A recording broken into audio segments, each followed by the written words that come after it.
Aujourd'hui, la plus grande nouvelle nous vient de la Fédération de Russie.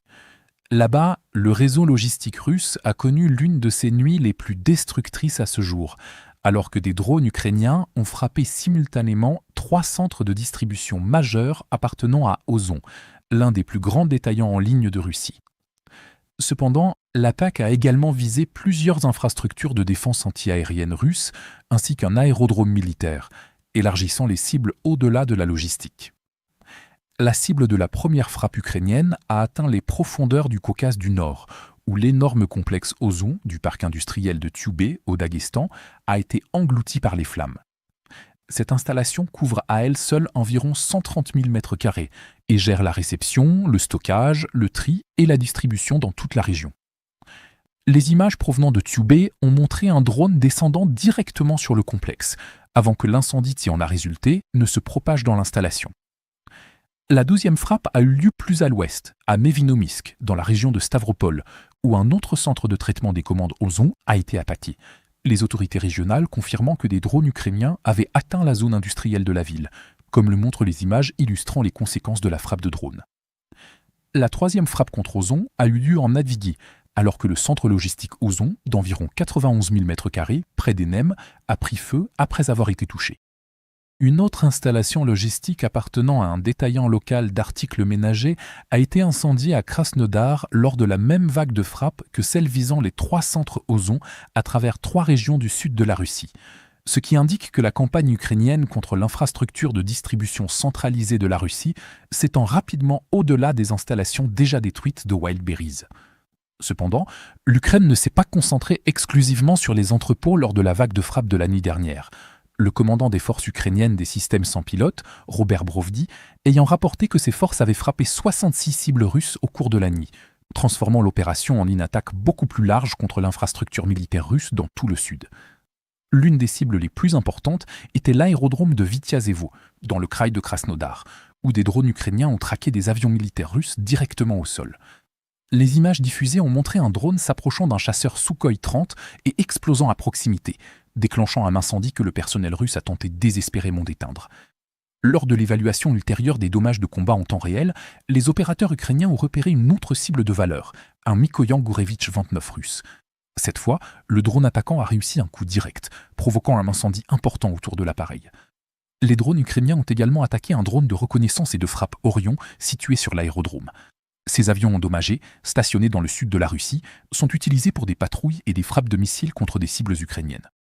Ils aident également à intercepter les drones longue portée et les missiles de croisière ukrainiens et à traquer les drones navals ukrainiens en mer Noire.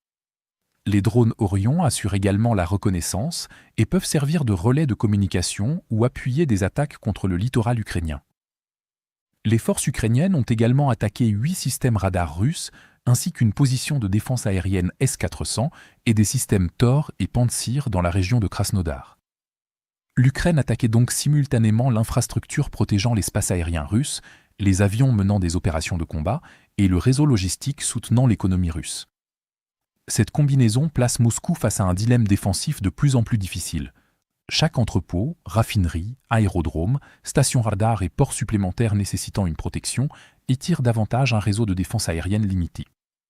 L'attaque contre Ozon est d'autant plus lourde de conséquences que la dernière en date représente une accélération d'une campagne qui était déjà devenue visible 2 jours plus tôt. Il y a 2 jours, des drones ukrainiens ont frappé un entrepôt logistique Ozon à Tchapaïevsk, dans la région russe de Samara. Les images satellites ultérieures ont montré des destructions importantes, plus de la moitié de l'installation ayant apparemment brûlé jusqu'au sol. Plutôt que de rester un incident isolé, cela est toutefois rapidement devenu la première attaque d'une série. Le lendemain, le 23 août, un autre centre logistique Ozon a été frappé à Orenbourg. L'installation couvrirait environ 200 000 m², ce qui en fait un élément énorme du réseau de distribution régionale de l'entreprise. D'autres infrastructures d'entrepôts russes étaient simultanément sous pression ailleurs, un entrepôt ayant pris feu à Akulovo, dans la région de Moscou. À la même période, un incendie majeur a englouti des infrastructures d'entrepôts près de Saint-Pétersbourg, à la suite d'une activité de drones ukrainiens. Cette zone industrielle est importante, car elle contient des entreprises de construction mécanique lourde, de métallurgie et de travail des métaux, ainsi que des installations produisant des équipements pour les secteurs de l'énergie et du nucléaire russe. Si l'on inclut les entrepôts commerciaux supplémentaires et les cibles logistiques associées, le nombre d'entrepôts endommagés atteint environ 6 sur cette courte période, confirmant que l'Ukraine est passée de tests d'attaque contre des installations Ozon individuelles à des attaques contre plusieurs composants du réseau logistique de l'entreprise au cours de la même fenêtre opérationnelle. Ce développement ressemble fortement à ce qui est arrivé précédemment à Wildberries, car les frappes ukrainiennes ont d'abord démontré que les entrepôts individuels de Wildberries étaient vulnérables, puis se sont étendues à des attaques répétées contre certains des plus grands centres logistiques de l'entreprise.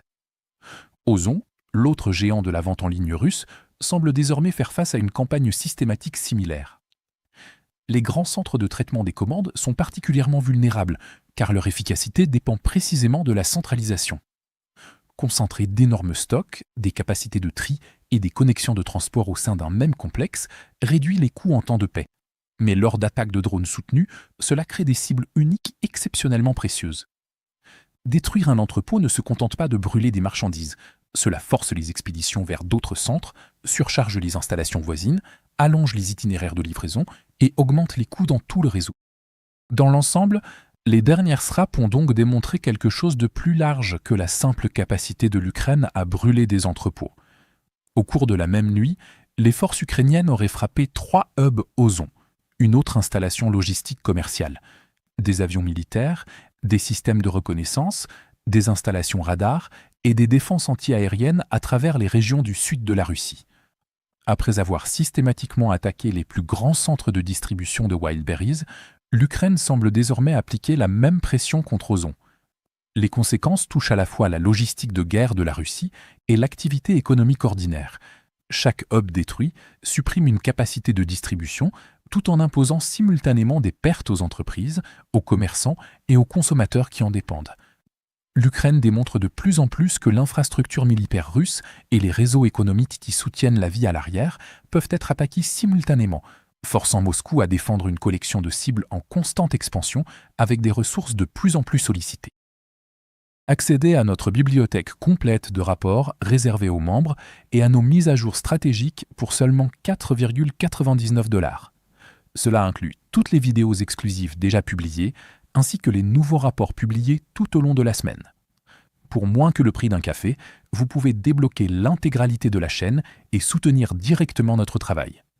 Cliquez sur « Rejoindre » ci-dessous et commencez à regarder notre couverture exclusive dès aujourd'hui.